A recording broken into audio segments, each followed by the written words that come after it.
আসসালামু আলাইকুম স্যার।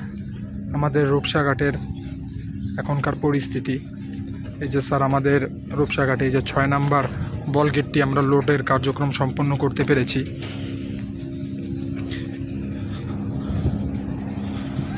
এই পর্যন্ত স্যার আমরা 6টি বল গেট লোড দিতে সক্ষম হয়েছি। এটা হচ্ছে স্যার 6 নাম্বার বল গেট। আর এখানে স্যার আমরা সবসময়ের জন্য এক গাড়ির মতো মাল স্টক করে রাখছি, যাতে আমাদের কাজের সুবিধার্থে এই মালটা আমরা এখানে রাখছি।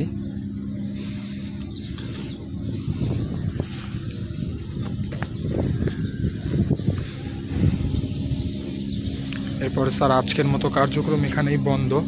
কালকে সকালে থেকে আশা করা যাচ্ছে 7 নম্বর বল গেট লোড দেওয়ার কার্যক্রম আমরা শুরু করতে পারবো।